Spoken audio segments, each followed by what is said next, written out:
lovely friends and colleagues. Welcome back to another episode of Unfinished Business, your self-empowerment sanctuary, where we learn and grow and tackle all those things that are holding you back.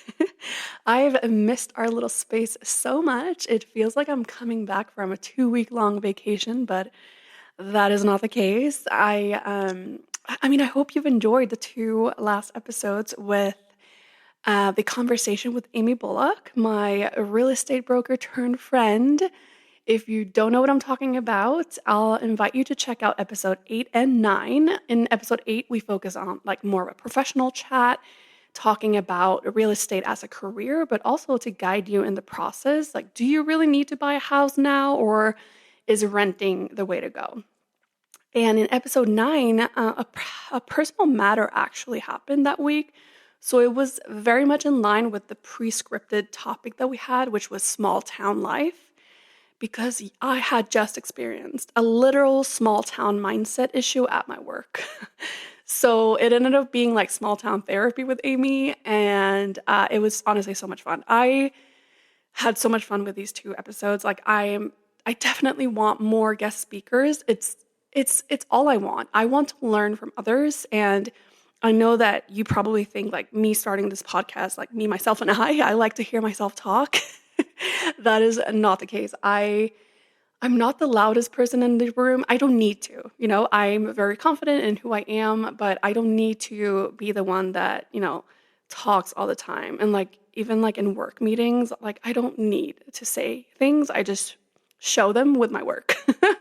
And yeah, so it's been so fun to do this. Just talk to Amy. It's like I honestly like listen to those episodes and I'm like, oh my God, like I learned so much from her and she probably doesn't even know. But what else? So what else can I update you with? And oh yes, so my audience. So I do look at metrics of this podcast, and I love that my audience is very much a busy woman or a busy person, because you guys catch up with the episodes in your own pace. So I can see how like episode 1, 2, 3, like everyone is catching up to the episodes, which I love because I want this audience to be busy, right? We have a life to live, and I love that. Secondly, of course, I have an international background, and I know that people from the U.S., Canada, New Zealand, Sweden, Chile are going to listen to my podcast, even Germany, because I know people from those countries, and I know like my friends live in those countries. So it's not a surprise when I see that those countries show up on my list of audience. But just 2 weeks ago, even before the my guest speaker episodes, someone, or I don't know if it's 1 or 2 people, but it's like 2% are from South Africa. And I've never been. I don't know anyone in South Africa. I don't know if there's like any of my friends that listen to me regularly are in South Africa right now. But I just want to say hello. Welcome to Unfinished Business. It's so fun. So for this week's episode, I wanted to invite you to an extension of that issue that I faced last week when I talked about like small town mindset. I've had some time to cool off my feelings, and I've come to realize 2 important things. 1, while I've been very open and explicit about like the 2 layoffs that I've experienced while becoming a first-time mom, I've realized that I've only survived those hurdles, but I wouldn't say that I'm healed. In fact, like no spiritual or emotional work has ever been done around that trauma. I was on autopilot just to survive, but I never really fixed the root of the problem. And I feel like there is like, I obviously don't know the psychological term, and I don't want to use terms that are way above what I'm feeling, but like almost like a PTSD, like very like a fearful feeling towards layoffs, or just like not finding jobs or work. And that is just, that is so stressful when you start your own company, because your hustle is going to be, you create your income basically. Like I work as hard as I need and want in order to, pay for the lifestyle that I want to live. So it is a little bit, it's definitely more stressful. But with that is that underlying fear of like losing my clients. And so there's definitely work that has to be done there. Like I have to work on it because like, again, I was on autopilot. I was like, I need to, start my own business. It was just survival mode, and I never really healed from those experiences. The second thing that I realized is that the issue at work is completely insignificant. Like in 10 years, it will be nothing, right, in my life. It doesn't mean much. But I feel like I came to understand that fallout is not necessarily what got me upset. It triggered something larger than myself. And I believe it's rooted in like my childhood trauma that I haven't unlocked yet. Like I haven't spoken about it. I haven't healed from that either. Have bottled it up for 40 years. So I think it's long overdue.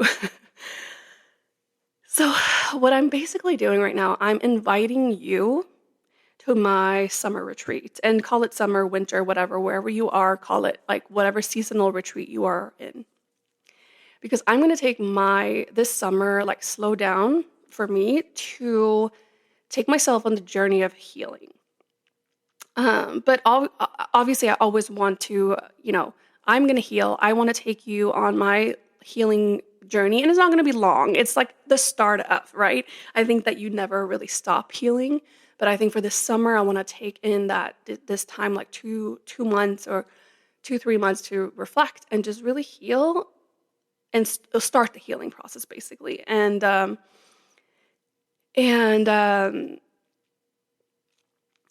I mean, again, I want to invite you to it. And because the purpose of this podcast is always to share, right? Share my knowledge and share what I have learned. And that's what I'm here for. If we can do this together, that would be great. My podcast name is Unfinished Business after all. So let's take care of it and let's do it together. So first thing is first. I do think that in any healing work, it's important to take time to reflect and take a journey inward. And I know that is so hard. It's hard as fuck because sometimes you don't even know where to start. And personally, I don't like to hold grudges with my past because like I cannot change anything that happened in my past. And so I try to not, stay in the past, but I do think that it's important to still visit your past and just to understand more of like who you are today. And, what I've experienced in art, or anyone really, what we have experienced in our childhood has definitely wired our brain for the rest of your life, right? But instead of fully avoiding my personal like childhood trauma, I did do this really beautiful exercise in episode 5, where I connected with my inner child, and instead of like focusing on the negative or like that trauma that happened, I highlighted the things that I loved. And I think that is a great step to start any healing process. Reconnect with your inner child, with your passions. It's so easy to create these monotonous cycles as we get, as we adult, because, I mean, you know it, we work and we have a life and it becomes very monotonous. And so sometimes we forget to fill our cup. And so, it always comes back to this, like, are we living to work or are we working to live? And I definitely want to work to live, not the other way around. Life is, I want like 80% to be my life and the rest my work. And I'm sure that's not what it is right now, but that is what I'm striving for. And that episode was really just a nice reminder to myself to, even like starting this podcast or signing up for the adult gymnastics, it is that space. I'm creating that space for myself and my inner child. And so we have to start somewhere, right? The second step is, so I officially reached out to a therapist. And this, of course, doesn't really mean anything because it could be my therapist or it couldn't, because from what I understand, you could be going to different therapists until like you find your one. I mean, you are basically sharing the most deepest feelings and fears with this person. So it has to be someone that you feel comfortable with. And I actually had to start the online process, to get like an online therapist. But I stopped that process altogether because I felt like if this is going to be my first therapist ever in my life, I want it to be live. I want to feel her or his energy. I want to like have that in-person dynamic. So yeah, I mean, I think that the intention behind my therapy work will mostly be focused on trauma management, but I don't know. Like I'm happy to unlock whatever it is that is kind of like I have this like feeling of getting like I'm stuck, you know?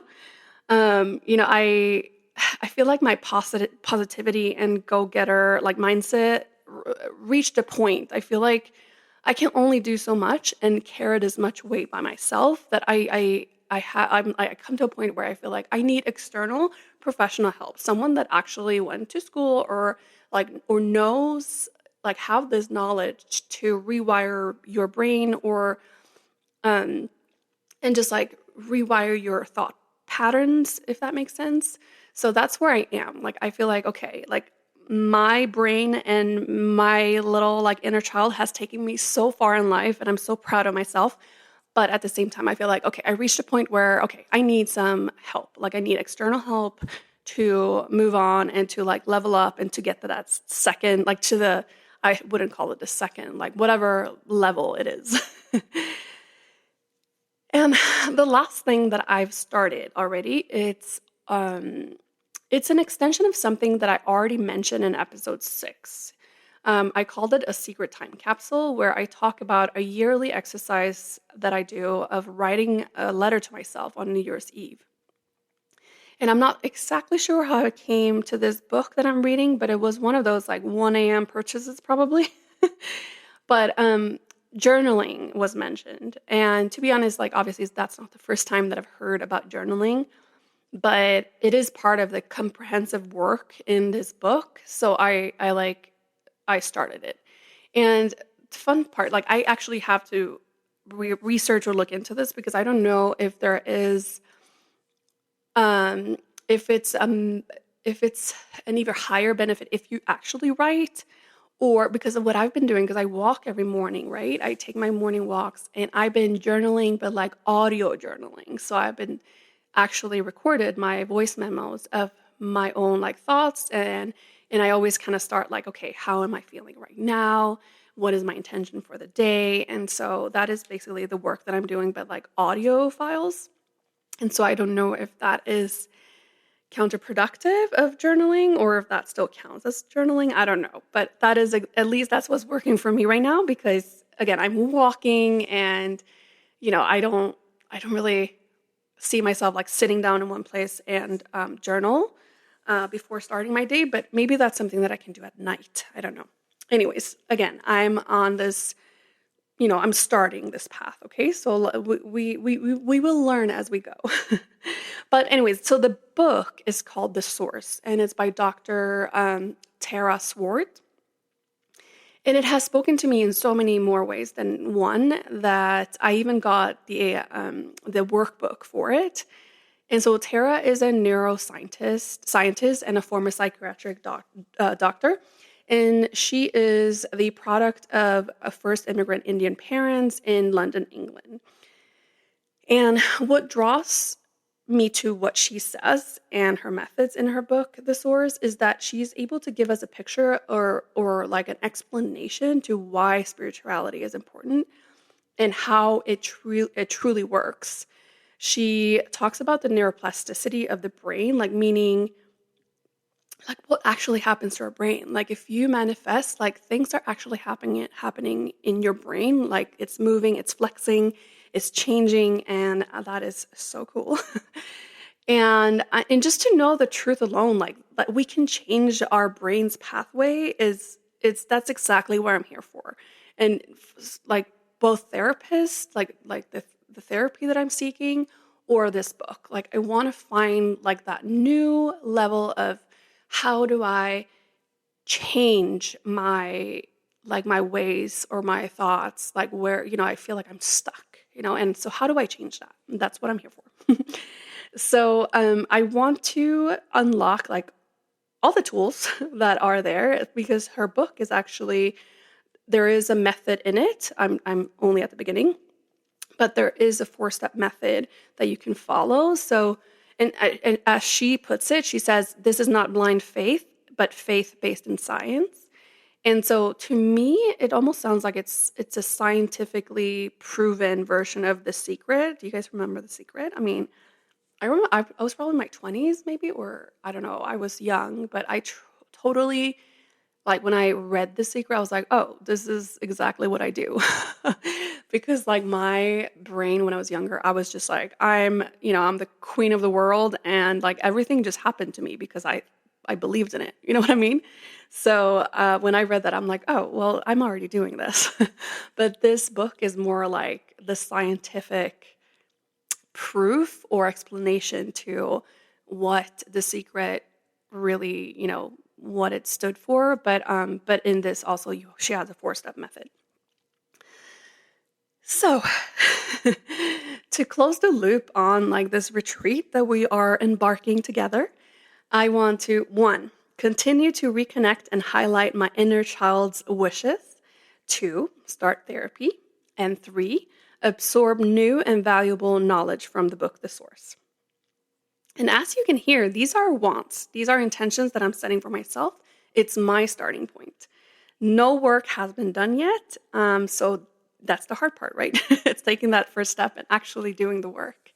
But so that's why I call it like my little summer retreat, or if you want to call it your winter retreat, just follow along and let's start something. Like it could be anything. Like for me, I have those 3 kind of intentions, but maybe yours look different. And I'm all ears. I want to hear what you're working on and what works for you. And I'm gonna, of course, share my journey through like my inner child work, but also like the methods that I find useful from the book. And yeah, so I mean, again, we are a little community, a little but almighty community. So yeah, we have to start somewhere. Baby steps, baby steps. And the other thing I want to, like something new that I've really learned is that because I am a perfectionist, right? I've always been like the good girl. Like I've been like always been a good student. Like I was always good at sports, and I've always been like good at things, or like the best. If I'm in a team, I'm going to be the best. And that has been, it's like cool. I mean, that is like the fire in me. That's just the person that I am. I'm always going to go in any task trying to win it or being the best, but not competing, like not in a bad way. Like I don't really compare myself with others, but I'm going to be the best. And sometimes that will stop you, trying new things, or it will halt your process. And so one thing, like even this podcast, like I started it with, I was like, "Ugh, I don't even like the logo. I don't like like the picture. Like there's so many things that I'm like, no, this could be better. Or every episode I'm like, oh, the audio could be better. But I'm letting it go. Like I am not letting the perfectionist side of me to stop any process. And so that's if there's anything that can help you in your process, that's the one thing. Don't let your perfectionist side win. And if anything, I feel like anything that is perfect, quote unquote perfect, has a process. It's got to start somewhere. Like no one is just going to be perfect from day one. So anyways, that is all that I have for today. I am excited to begin this journey. I hope that you can share yours and we can do this together.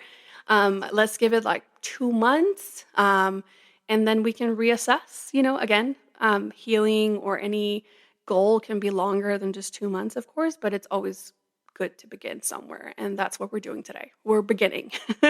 We are starting our small little baby steps. So thank you so much for hanging out with me again, and I will see you next week. Toodles!